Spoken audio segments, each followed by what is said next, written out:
Ningizimu Afrika thokozani sanibonani dumelanga abushini enjelo. This Dr. Udikehlela Makhehla nyangenkulu yase Ningizimu Afrika all the way from Johannesburg CBD. Namhlanje ngihambi ngedwa ngihamba nogogo uBentley/Nomalanga Koloya Moya. Okalumiswa gogo mahayi.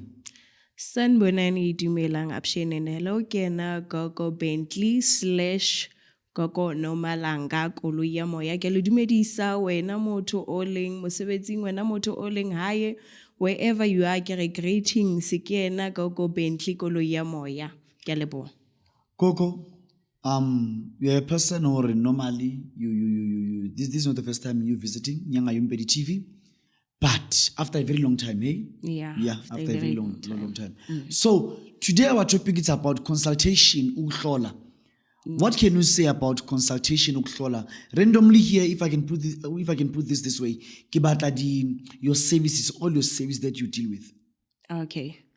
Consultation e ke etsang ke a hlahloba di services tse ke di fang batho ngiyahlola ke a hlahloba ke etsetsa batho dinhlanhla ke ba bulela dinhlanhla motho reng inhlanhla ka ikwaleile inhlanhla mivalekile into zama zambi kahle uqinisa umuzi ngiyakwenza mawufuna ukuthi umuzi wakho ngiqinisele wona uqinisa umuntu if unento zakho ezingahambi kahle ukuthi for protection for ukuphakanyiswa for anything engathi wena uyayifuna empilweni yakho umuntu ethi mina gogo inhlanhla yakhe imali ivalekile since dala ivalekile into zamazilungi umuntu ofana nalo nyamenzela ukukhitshwa isilwane esikulalayo isilwane esikudlayo isilwane esikuhambayo emzimbeni esikudlayo. What do you mean esikudlayo? Like what do you mean isilwane esikudlayo? Like esikudlayo ngikhuluma nomuntu othi mawuyindoda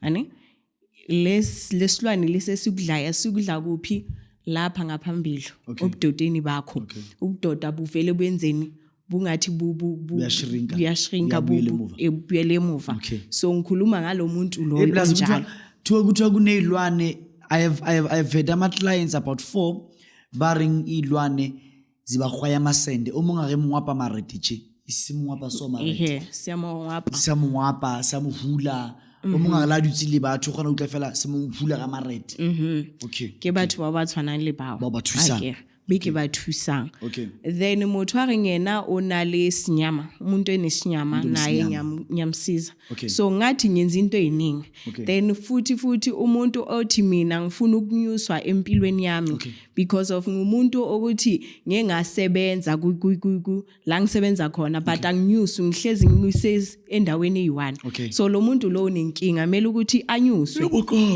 mele ukuthi anyuswe impilo yakho ikhona ukuthi naye yenze i-change. Okay, no nyabuza gogo Nomalanga bakwethu uma ngimlalele kahle gogo Nomalanga wena you don't deal with anything mysterious or magic. Into is magic mina ngidili naso dila ngento right straight naturally into eziyangale akusinto engidila nazo lezo when I only deal with straight things natural things arihle lungisa umndawo wakho what do you mean by so saying ukhuluma ngani? Okay, ukulungisa umndawo wakho ukulungisa inhlanhla yakho ukulungisa into zakho zemali so that's why sithi lungisa umndawo wakho first mele uyazi ukuthi mawumuntu sinamadlozi sisonke hayi ukuthi umuntu othwasile uyena ukuthi ekumele ukuthi silungise umndawo wakho suke silungisa labantu laba semanzini bakho by so saying wonke umuntu ophilayo unedlozi it's not like umuntu onedlozi umuntu oyisangoma kuphela akusi umuntu oyisangoma kuphela bonke abantu banamadlozi bonke abantu banomoya hayi ukuthi umuntu onamadlozi umuntu othwasayo kuphela so nawe if awusi umuntu othwasile onawo lamadlozi lawo mele wakhuphule lamadlozi lawo mele asizwe ukuthi nawo afike ekusebenzele kwena that's why ngisho njalo because of now uma umuntu uyenzani uma ulele bavele bayakhona ukukubonisa ukuthi yenza lokhu nalokhu nalokhu ababonisi nje umuntu othwasile noma umuntu oyisangoma you understand lento le so umuntu kumele enzeni alungiswele lamadlozi la wakhe so kakhulukazi leli dlozi leli lasemanzini ilona elikhona ukuthi likuphe lenhlanhla le yemali yebo gogo so sisuka sikwenza sikulungisela lona ukuthi inhlanhla yakho imali ihlezi njalo yenzeni ikhona imali ihlezi njalo yenzani ikuthanda so that's why sithi sikulungisela umndawo wakho then umuntu mayithi yena ofuna ukulungisela umndawo wakho mele aze nendwangu emhlophe angizele nama coins ayenza 1000 rand asibambela sasikule ndaba lomndawo yokulungisa umndawo umuntu ofuna ukulungiselwa leli dlozi lemali by so saying umndawo womuntu wona onemali then lo mndawo lo ilona dlozi lasemanzini ilona dlozi lasemanzini umundawo by so saying wonke umuntu ophilayo unedlozi lomndawo wonke umuntu ophilayo unedlozi lomndawo wonke umuntu ophilayo unedlozi lasemanzini yebo nalo ngoba umuntu vele umuntu kimethi kahari umuntu amanzi yonke indawo umuntu amanzi mawuse sibeletheni sesoma wakho usemanzini umuntu kimethi so lento le yamanzi ikhona kuwena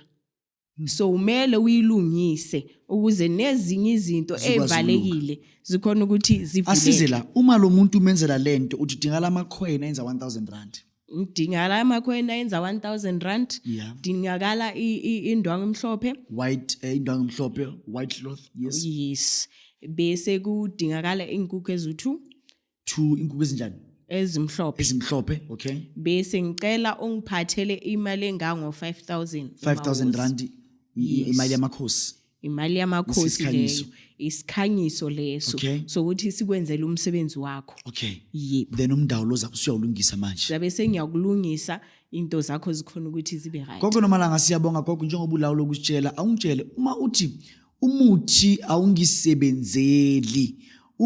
awungisebenzeli wenza lamo usukhuluma ngani umuntu mayithi umuthi awungisebenzeli usuke le muntu isithunya sakhe kumele ukuthi siyenze sona sibe right isithunya sakhe isithunya asifune umuthi isithunya asifune umuthi that's why usuka nesithunya ngamanye amagama wenzani usuka nesithunya lo muntu lo maye nesithunya kumele ukuthi lesithunya lesi sakhe sisize kuqala ngoba asamukela umuthi kumele silungise kuqala kumele silungiswe kuqala because kunabantu abaningi abayenyangeni but uze umuntu athi mina umuthi angisebenzeli nanoma ngawuphuza angisebenzeli ngigeza ngawo angisebenzeli ngiyenzana angisebenzeli so lo muntu lo kumele ukugezwe isithunya sakhe kumele sigeze isithunya sakhe nishweleze kuso sishweleze kakhulukazi sikhona ukuthi siamukele imithi ezobe isuka isebenziswa kuwena you understand so uma sisiza sizokhona ukuthi senzeni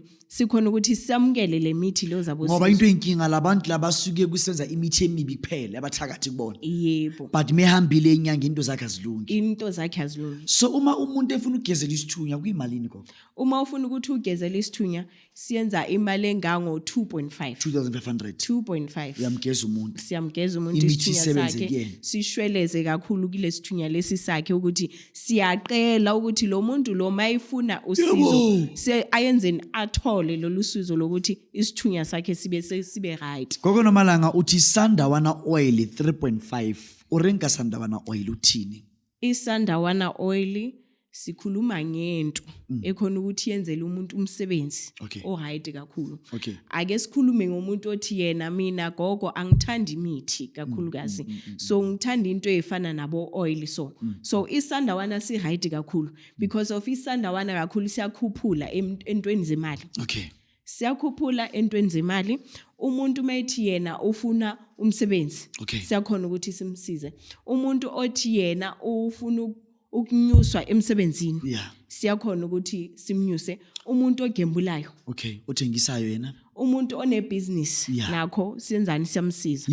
isona lesi iSandawana oil sethu uma uyifuna iSandawana senza imali engango 3.5 3500 iSandawana siyasebenza kakhulu siza abantu abaningi so umuntu mayithi uyasifuna uyasithola address 180 Mondio iyona yakho leyo I-address lami la uzongithola khona, it's 180 Ianham Road, eMondio, You are still at Mondio. Johannesburg. Uthe uzomuvele Soweto ngekudala, but you are still at Mondio. Yeah, ngisasekhona eMondio. Usebenza when and when?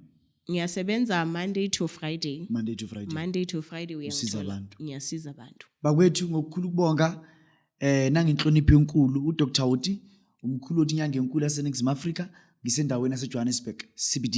Kwakunomalanga amazwi nje wokugcina uma ubiza abantu uthini kubona? Ngizothi wena mlaleli, wena umuntu ogulayo, wena umuntu ofuna ukusizwa, ungalahleli ithawula. Usizo lisasekhona. Uma ungaphakama la ukhona, waphakama waza uzofuna usizo uzoluthola, into zakho ziyovuleka. Ngiyabonga. Siyabonga.